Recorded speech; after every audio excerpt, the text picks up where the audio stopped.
YouTube, welcome to Cafe Enoma and welcome to our reaction of Rhapsody. This time it is for Epicus Furor Emerald Sword. Yeah, I guess there's a slash between both of them. That means they possibly are two songs merged into one or two parts of the song. It happens pretty commonly in rock music and metal. So I'm assuming it's the same thing here. So this is a Patreon request for Nar Viking, our patron, and I hope you enjoy this one. Coming to the title, the first part I do not understand at all. Do you? No, Epicus Furor, first time I'm listening to these two words ever. Second one I can imagine Emerald Sword. Yeah. Why Emerald Sword I don't know, but Emerald as a gem we know, Emerald as a color we know, Emerald Sea is very, very beautiful. Emerald waters, yeah. Emerald waters, yeah. People love to go to places where there are emerald waters, Emerald waters in the sea or the lakes. Yeah, so it's got green reflection in the water. Greenish and a little bit of blue. Yeah. Yeah. And emerald as a gem also, it brings growth, peace, balance, reflection into your life. Yeah, it's something gemologists often recommend a person to, if it of course matches their birth date, It is to be born they in do a lot of complex calculations at times. And if they recommend the emerald to you, the emerald stone, it is usually for what Kirti just said. So it's pretty interesting. So I'm assuming that the emerald sword has something power similar to cut some demons. Yeah, it's going to be something pretty powerful. Reminds me of the movie Kill Bill for some reason. Kill Bill, yeah, because they have starring Uma Thurman. the samurai sword. This is incidentally from the same album as the first song that we reacted to, and what a song it was. I have not forgotten it. It happened just half an hour ago. We may be uploading it after a day or so. Symphony but what a song that was. What an experience. It was epic, it was majestic, it was a colossal tune. It was magnificent, it was brilliant, it was everything that you can think of that is great. It had phenomenal music, and the voices, the vocals, the opera singing, the classical singing. It was enchanting to say the least. It was mesmerizing to listen to it. And how often can we say that something is mesmerizing to listen to? You usually associate with visuals. I loved it. I loved listening to that. And I heard it during the break as well, a bit of it, before we restarted this recording. So it's fresh in my memory, and I'm going to listen to it tonight as well. It's already late night in Mumbai. It's a rainy night. It's the perfect weather for recording these reactions indoors. You can hear the sound of the rains in the background if you crank your volume up. But don't do that, because sometimes I tend to sing in the middle and it may affect your ears. I may not do it today because I can't compete with opera singers or classically trained singers. Anyway, coming to you, Kirti, what do you have to say about this before we start? Anything that is fresh in your memory about the first song? You know what? I'm expecting nothing less than the last song that I have heard from Rhapsody. Literally nothing less. What I can see from the first song that we ever heard of Rhapsody, they are a reflection of Italy in a very beautiful way. Italy has, we can't even talk about the history, the culture and everything being the richest on the planet. And they somehow preserve it very beautifully. Also, the music is vibrant. Yeah, we have heard a lot because we watched movies from Italy at film festivals and even at home. Yeah. And it's always interesting to learn more about a different culture. Being a student of sociology, I've been particularly interested in learning about the cultures of many countries, and one of them has been Italy. I still remember I happened to just have a long conversation with a stranger when we were visiting Thailand on the way to Pattaya from Bangkok. And he was from Italy. He was Italian. He was a Pilates trainer in back in Italy. He was supposed to visit India for yoga and Panchatantra. He wanted to, perform. But at that time, I really didn't know anything about Panchatantra, and I really wanted to help him. I wish if he was in touch with me today, I would have really told him where to go and where the best place is for it. Because my cousin brother has joined and he's full time in yoga. So, when we talk about Italy from India, we somehow Italy is very close to our heart. Yeah, so I think that's about enough. We have warmed up, our viewers have warmed up. I guess it's going to be a pretty good song, though I must say, don't expect it to be as good as the last one. Yes. Main reason I'm saying that is because it's a song of a shorter duration. Okay. Usually when songs are shorter, you can't really do too much in 5.5 minutes. So let's get started. It's the first time singing Take Honest Reaction. Louder. It's getting louder.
Wow, it reminds me of Christmas Mass.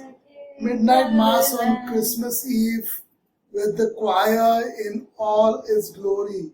Professional singers who join in on the Midnight Mass.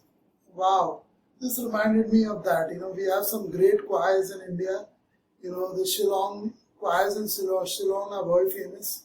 They travel all over the world, particularly one of them. And this reminded me of that. If their singing was mixed with power metal, this would be the result. Wow, this was awesome. What are your thoughts? What are your feelings while listening to it? This is powerful. This was motivational. This was, marching towards your victory.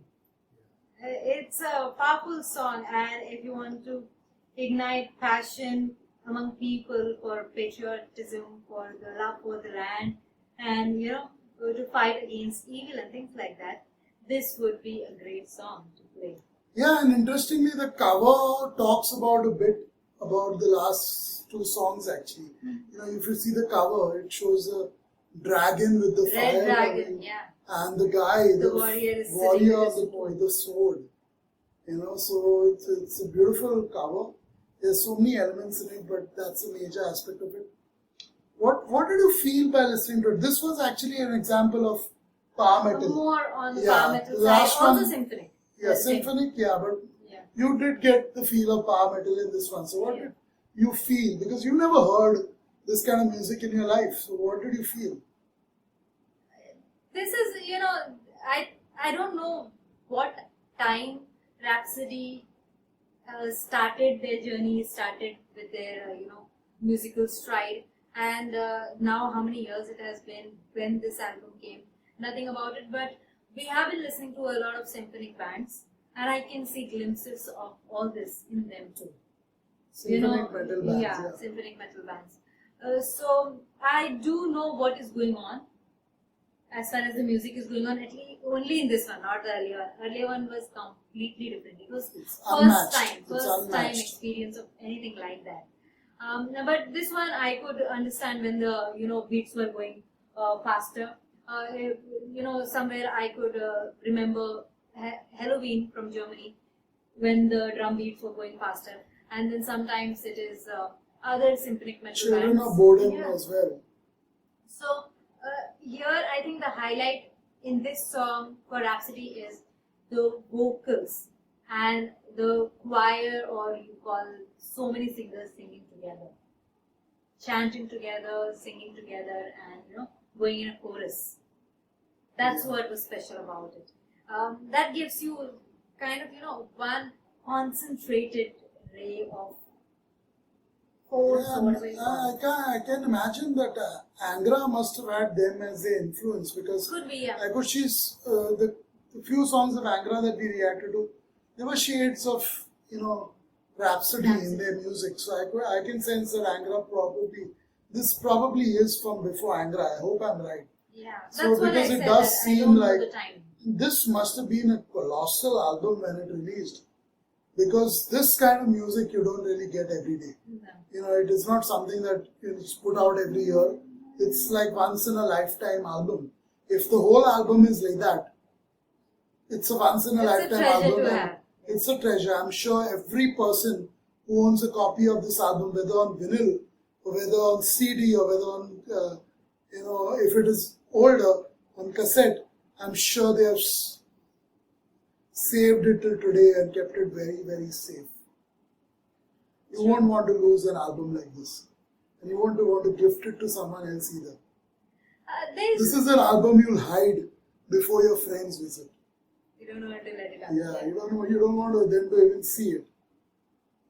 I mean, that's what I'm imagining. Let's see when we dig deeper into them. I'm assuming it's going to be more of the same thing, but there will be levels. We will listen to rather another composition like the one we heard first, and I'm just dying for that one to come, because it won't be a one-off thing. It never is. We've seen that with Nightwish. We've seen that with Children of Bodom. We've seen that with Avantasia already. Yeah. We've seen that with Halloween. It's never a one-off thing. These great bands, they have it in them. Always have, and I'm saying this is a great band already, even though I've just been introduced to them today. I'm saying it's great because this is what great music is. It's peerless, it's unmatched, it's exemplary, it's masterly, it's brilliant. I mean, we could go on about talking about the music, but we are no musicians. As a listener, definitely if there was a degree for the amount of phenomenal music a person has listened to, definitely I would have a PhD in that. But yeah, so as a listener of music all my life, even in my mother's womb and till today, and even inculcating those habits in my wife now and my kids, definitely, this is a great band. I can say right away. Yeah, we can't see them perform here, we can't visually see them, but one thing I sense is they perform together, they perform really well. The blending of the team, the band, whoever are involved, whether the people who are playing the instruments, those who are giving the vocals, everyone, they are in sync and they are going towards one destination. Yeah, I'll tell you what we'll do. Since we are doing another, I think we'll do another one tonight of Rhapsody. We'll post it a few days after the first one and second one. But we'll do another one. I'll tell you why. Before that, we'll take a break, obviously, and we'll try and find out how many members are there in Rhapsody. That would be because this seems like it's what, 40 people? A lot of people. Yeah, I mean the last one specifically. People, So I definitely need to know more about them because I'll be shocked if they're just 5. You know, the traditional number of people in a heavy metal band, power metal, heavy metal, different. I'll be shocked if they're only 5. So I'm dying to know their names. I'm dying to know more about them, more about this album. We'll do that in the break because by the time people share it, I know you guys are so supportive, so loving, so caring, and you'll do such a great job in supporting bands that you love and us too in a little way. I know you all will put it in the comments, but we will not read it because we are doing it in one session so that our reaction is much more pronounced for you. Yes. When we do it in one go, we've noticed it's always better than when we do it after a week or 2 weeks. Because you're into the music. And the reason with us, it's also because we are not only a power metal channel, reaction channel. We react to 50, 60 different styles, genres of music. Yeah. So for us, when we get back to power metal, if it happens after a month, there's no way we can remember the last reaction unless we heard it before that, and then we do not get that kind of time, or we don't have that kind of luxury. That luxury is so let's take a break. Yeah. Let's find out more about Rhapsody or Rhapsody of Fire. I want to know if they're Rhapsody of Fire or they're two different bands. It's written Rhapsody on the cover. So I need to know if they're 2 different bands because I have heard of Rhapsody of Fire. And if they're 2 different bands, then I'm terribly, I must apologize because I'm wrong. But let's find out all that. Goodbye for now.